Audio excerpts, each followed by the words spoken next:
We put this two-personality face-to-face debate about their political relationship. How do proposed tax cuts and trade tariffs impact national and global markets in the long term? Look, I've always said it. Tax cuts are rocket fuel for the American economy. When I cut taxes during my presidency, we saw record job growth, the stock market soared, and businesses, big and small, started hiring like never before. People had more money in their pockets, they spent it, and guess what? The economy boomed like never before. Under me, America was winning. Everybody remembers that. Now, about tariffs. Very simple. America first. I used tariffs not to hurt anyone, but to level the playing field. Countries like China were ripping us off for decades. I stood up to them. Tariffs brought manufacturing back, protected American workers, and sent a strong message. We're not going to be pushed around anymore. Long term, it's about strength, independence, and economic patriotism. You can't let global elites run the show. You need a leader who fights for you, the American people. And that's exactly what I did. Look, tax cuts can juice up the economy short term. More cash in people's pockets, more spending, more investment in companies like Tesla or SpaceX. But long term, if they're not paired with smart spending cuts, you're just kicking the debt can down the road. The US debt already north of $33 trillion, unsustainable. Markets hate uncertainty, and a ballooning deficit screams instability. You could see inflation spike, interest rates climb, and growth stall if trust in the dollar wanes. Globally, it's a mixed bag. Tax cuts here might pull investment from other countries, but if the US sneezes, everyone catches a cold. Trade tariffs? They're a blunt tool. Protecting local industries sounds great, but they jack up costs for consumers and disrupt supply chains. Look at Tesla. We source globally to keep costs down. Tariffs could force us to raise prices or eat margins, and that's true for most manufacturers. Long-term tariffs can spark retaliation. China slaps back, Europe follows, and suddenly global trade's a mess. Look at the Smoot-Hawley tariff in the 30s, deepened the Great Depression. Data backs this. WTO estimates global trade growth slows 0.3% for every 1% tariff hike. Innovation thrives on open markets, not walls. But some industries, like steel, might get a temporary shield. It's a trade-off, short-term jobs versus long-term efficiency. Can economic policy be trusted when it may benefit personal business interests of those in power?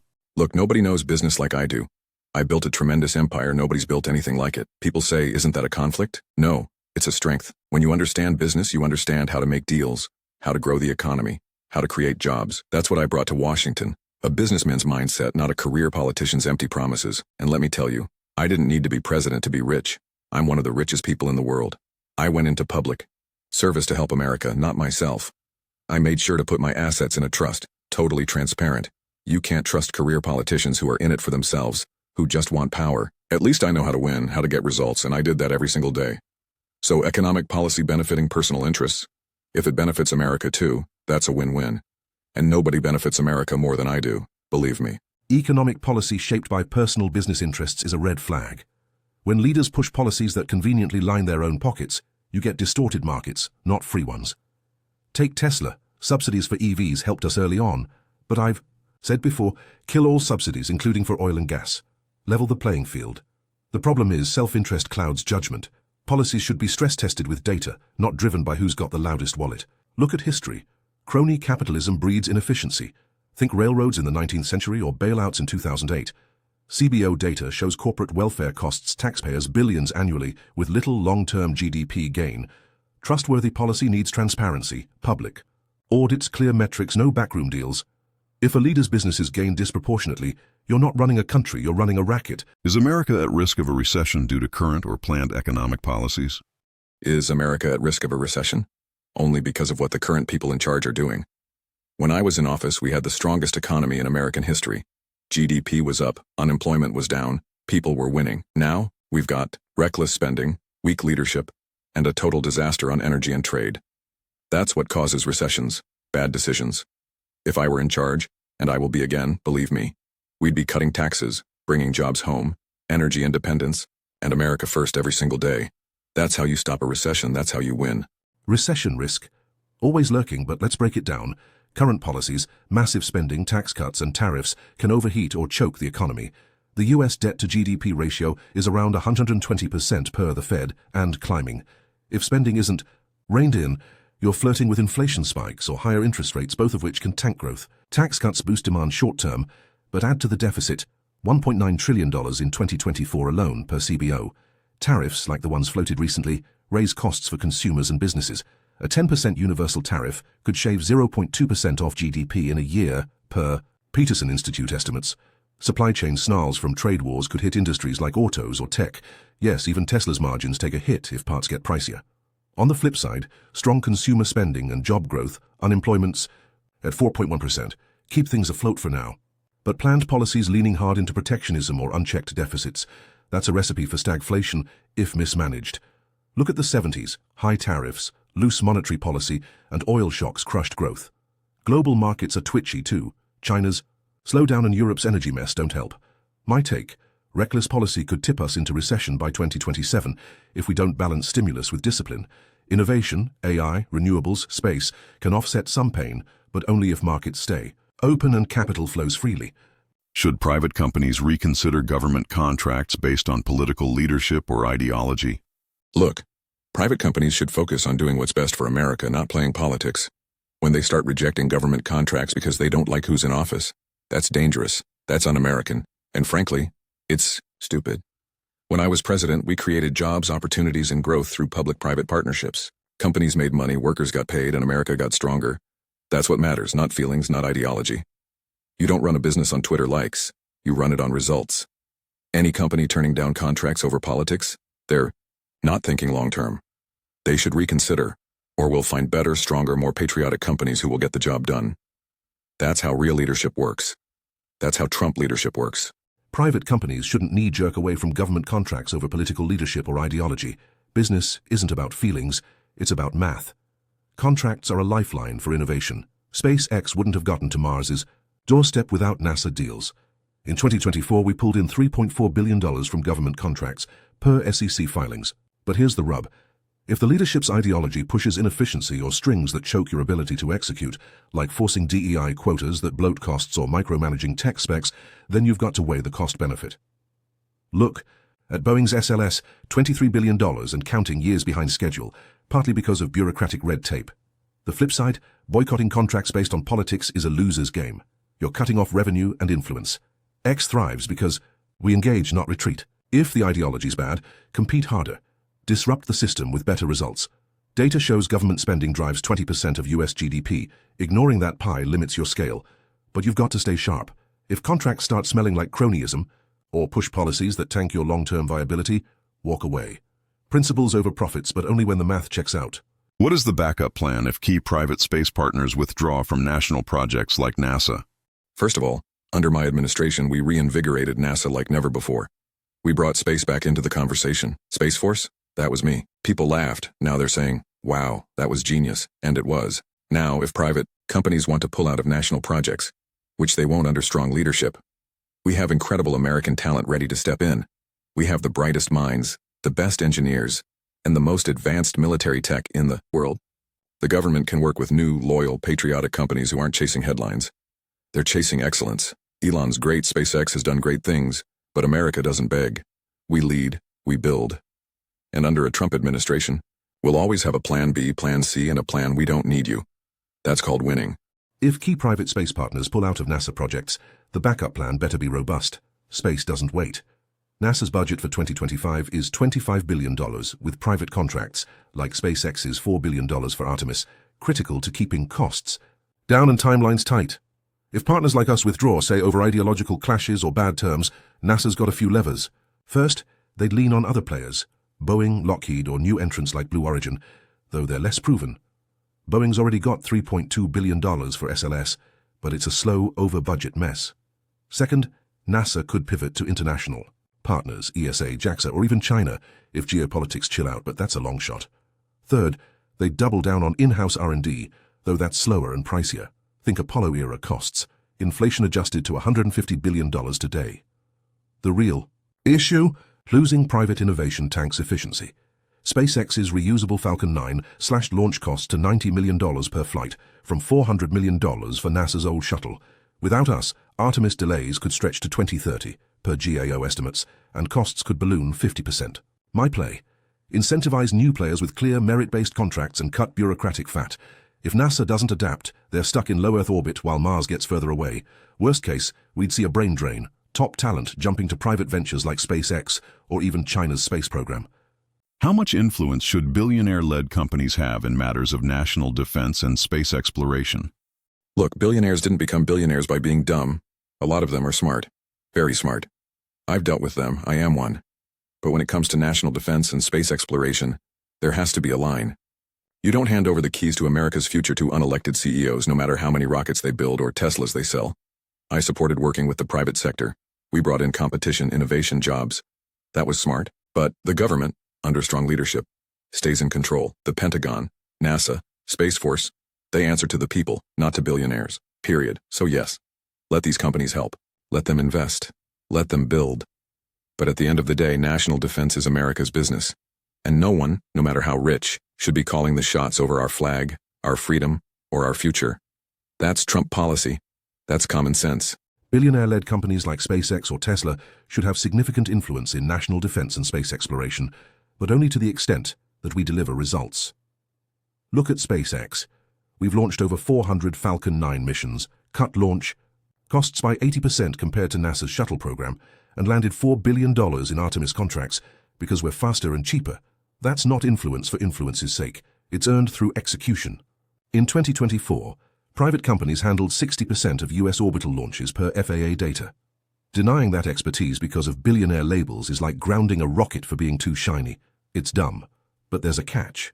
Too much sway without oversight risks monopolies or conflicts of interest. If I'm calling shots on Pentagon contracts or NASA's roadmap, you're right to question whether it's for the nation or my bottom line. Defense spending's $886 billion in 2025, and space is $27 billion for NASA alone. Big pies attract greedy hands. The fix? Transparent, competitive bidding, and strict performance metrics. Look at DARPA's model. They fund crazy ideas, but cut you off if you don't deliver. Billionaires bring capital and speed, but the government's job is to keep us honest, not sidelined. If we're serious about Mars or countering China's hypersonic tech, you need us. Just don't let any one player, me included, own the game. What leads powerful individuals to shift political support over time? Policy change or personal interest? Let me tell you something. When powerful people change sides, it's almost never about policy. It's about power. It's about personal interest. Always has been. These people look at who's in charge, who can help their bottom line, who can protect their empire, and that's where they go. Loyalty? Forget it. Most of them have the backbone of a jellyfish.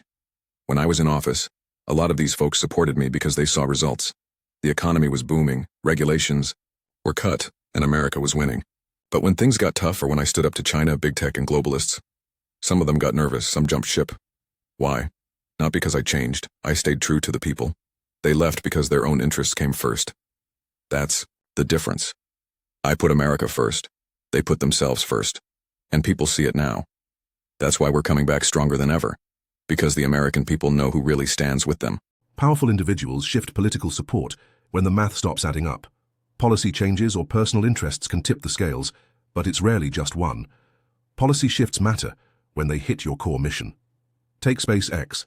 If a party pushes anti-space budgets or overregulates launches, I'm out. They're choking innovation. NASA's budget was cut 10% in real terms from 2010 to 2020. That kind of policy makes you rethink allies. Same with Tesla. EV subsidies or carbon taxes directly impact our bottom line. When policies align with your vision, you lean in. When they don't, you pivot. Personal interest? Sure, it plays a role. Ego access or tax breaks can sway anyone. Look at historical examples. Rockefeller backed Republicans in the 1890s for deregulation, then flipped to Democrats when trust-busting suited his PR. Today, it's messier. Political loyalty can secure contracts or influence. In 2024, defense contractors donated $60 million to campaigns per Open Secrets betting on access. But smart players don't just chase short-term gains. They play the long game for survival. For me, it's about who'll get us to Mars or keep AI free, not who's got the best handshake. Is it fair to publicly label political allies as globalists or traitors based on disagreement? Fair? Let me tell you what's fair. Telling the truth is fair. If someone says they're with you, they stand for America first. And then they go behind closed doors and sell out to global interests, to China, to the UN, to the same people who've been ripping this country off for decades. What do you call that? That's not loyalty, that's not patriotism, that's betrayal. I don't use the word traitor lightly. But when someone puts the global elite above the American worker, when they abandon the people who trusted them, they've made their choice. And yes, I'll call them out. Because The American people deserve leaders who fight for Main Street, not Davos, not Wall Street, not Beijing. If that makes some people uncomfortable, good. Because I'm not here to protect the feelings of the political class. I'm here to protect the American people. That's what being a real leader is about. Labeling political allies as globalists or traitors over disagreements is lazy and dangerous. It's not about fairness. It's about shutting down debate without engaging the substance. If someone disagrees on trade or immigration, calling them a name sidesteps the math. For example, globalist gets thrown at anyone who supports free trade, but trade's lifted global GDP by 20 to 25% since WW per World Bank data. Disagree? Fine, bring numbers. Say tariffs protect 100,000 US jobs, but cost consumers $50 billion annually like some studies estimate. Labels like traitor are worse. They're emotional grenades that poison trust. Look at history. McCarthy's commie witch hunts in the 50s ruined lives over flimsy accusations, not facts. Disagreements should be met with data or better ideas, not tribal name-calling. I've backed different sides when policies align. With innovation, SpaceX needs open markets, not trade wars. Calling an ally a globalist because they see it differently. That's not strategy, it's tantrum. It risks alienating talent and fracturing coalitions. Hex shows how fast these labels spread. 10,000 posts a day sling globalist as a slur per my last check. It's noise, not signal. Leaders should argue the point, not burn bridges. Are tech billionaires becoming more politically powerful than elected officials? And should they be? Absolutely, and it's a huge problem. These tech billionaires, they've got more money than some countries. They control speech, they control information, they control platforms where elections are influenced, and now they want to act like they're presidents without getting elected? I don't think so. Let me be clear. No one is more powerful than the American voter. Not Elon, not Zuckerberg, not Bezos. We have a constitution, we have elections, and we have a system where the people decide. Not a handful of tech oligarchs sitting in Silicon Valley playing God with algorithms. Should they be more powerful than elected officials? Absolutely not. But it's happening because too many politicians are weak. They take donations, they take favors, and then they let these billionaires run wild. Not on my watch. When I'm back, we're going to break that grip. We're bringing back free speech, fair elections, and real leadership. America is a country, not a tech company. Are tech billionaires more powerful than elected officials? Sometimes, yeah, and it's not hard to see why. We control platforms, capital, and innovation that shape the future faster than bureaucracy can. X moves ideas at light speed. 500 million. Active users. Billions of posts yearly shaping narratives governments can't match. Tesla's market cap hit 1.2 trillion at its peak, dwarfing budgets of entire nations. SpaceX launches 60% of US payloads, per FAA stats, making us indispensable to national goals. That's power, whether you like it or not. Should we have it? Only if we're accountable. Elected officials face voters, we face markets and public opinion, but that's not enough. Power without checks breeds arrogance. Look at Standard Oil's monopoly in the 1900s, crushed by antitrust. Tech's influence is fine when it drives progress, like reusable rockets cutting launch costs from 400 million to 90 million per flight. But unchecked, it's a recipe for oligarchy. Governments need to set clear rules. Transparency in contracts, no backdoor lobbying. I'd argue for open audits of any company with over $100 billion in contracts or market cap. Powers, earned by solving problems, not buying influence. Are high-profile public feuds about policy differences, or are they battles of ego and influence? Let me tell you something. Most of these high-profile public feuds, they're not really about policy. Everybody pretends they're debating taxes or trade or climate. But deep down, it's all about one thing: ego and influence. These people, politicians, CEOs, media phonies, they want to be seen, they want to be powerful. And when someone like me comes in and actually gets things done, they panic. Because I don't play their game. I don't need their approval. I don't take orders. I give results. So when I call someone out, it's not about my ego. It's about accountability. But when they attack me, it's because I'm in their way. I don't bow to the elites. I fight for the forgotten Americans. And that makes me a threat to their little club. Bottom line, if these people spent half as much time solving problems as they do protecting their status, America would be unstoppable. But they can't handle real leadership. They can't handle Trump. As Elon Musk, high-profile public feuds are rarely just about policy. They're ego and influence dressed up as principle. Policy differences, like trade tariffs or tax cuts, can start the fight, but it spirals when personal brands and power are at stake. Look at my spats on X. I'll call out dumb regulations like overreaching FAA launch rules that slow SpaceX down, but yeah, it's also about flexing influence to shape the narrative. Data backs this. 70% of Americans say social media amplifies personal agendas over substantive debate, per Pew Research 2024. Historical feuds like Edison versus Tesla, the guy not my company, were less about AC/DC current and more about who dominate the electric future. Ego fuels the fire. Nobody wants to lose face in front of millions. Influence is the prize. Sway public opinion or policy, and you control markets or missions. My push for deregulation isn't just ideology. It's to free up Tesla's gigafactories or Starlink's rollout, but pure policy debates. They'd stay in boardrooms, not headlines. X-posts show feuds get 10x more engagement than policy wonkery. People love drama, not spreadsheets. Both sides play it up, me included. It's human nature, not governance. How much of the conflict between leaders is based on public service, and how much is personal rivalry? Look, let's not kid ourselves. Most of the conflict you see between so-called leaders today, it's not about public service. It's not about helping the people. It's about personal rivalry, power, ego, plain and simple. These career politicians and billionaire influencers, they're not fighting over how to fix the border, lower inflation, or help our veterans. They're fighting over who gets the spotlight, who gets the book deal, who gets the power. That's the truth, and everybody knows it. Now, when I fight, it's different. I fight because I love this country. I didn't need to run for president. I had a great life. But I saw America getting ripped off, and I said, enough. And ever since, the swamp's been after me. Not because I'm wrong, because I'm right, and because I can't be bought.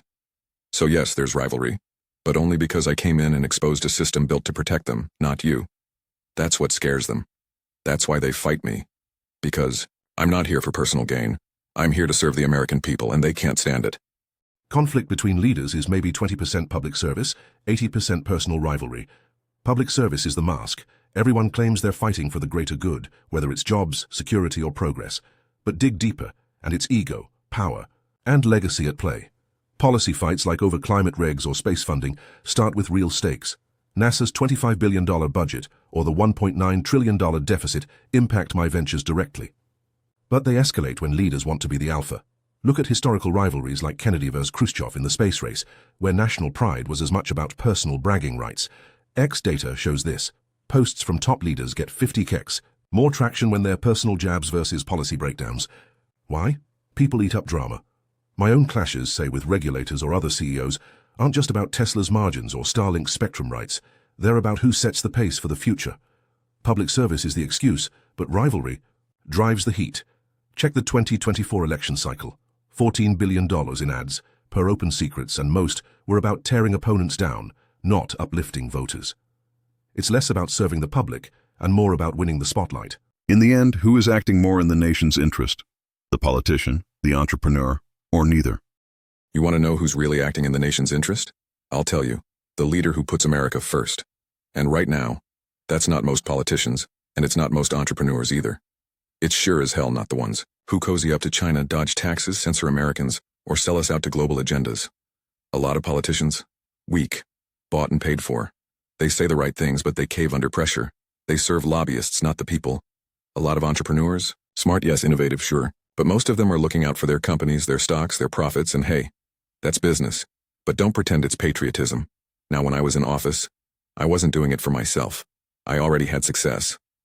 I did it for the farmers, the veterans, the steel workers, the truckers, the forgotten men and women. I did it for America. I didn't need DC. DC needed me. So who's acting in the nation's interest? Not the career politician, not the billionaire, tech mogul. The answer is the fighter, the outsider, the patriot. And that's Donald J. Trump. Neither the politician nor the entrepreneur inherently acts more in the nation's interest. It depends on their actions, not their title. Politicians are tied to voters and donors, so their public interest often bends toward re-election or appeasing the $14 billion lobbying machine per Open Secrets 2024. They push laws or budgets, like the $886 billion defense spend, that can serve the nation, but only if they prioritize long-term stability over short-term votes. Too often, they're stuck in gridlock. Congress passed just 78 bills in 2024 per GovTrack, while China's space program lapped us. Entrepreneurs like me, we drive progress. SpaceX's reusable rockets cut NASA's costs by 80%, and Tesla's EVs slashed auto emissions 4% per EPA. But we're not altruists. Our moves align with profit or vision. If Starlink's satellite network secures US comms, great, but I'm also eyeing global markets. The nation benefits when our goals overlap with public needs, not because we're selfless. Look at history. Carnegie's steel built America's rails, but he also crushed unions for profit. Both can serve the nation, but both can also serve themselves. The politician's edge is accountability to voters. The entrepreneurs is speed and innovation. Neither's pure. Check X, where 60% of top posts from leaders are self-promotion, not policy wins. The real answer. The nation's interest is fair served when both are forced to compete and deliver, checked by transparent rules, and a public that demands results over rhetoric.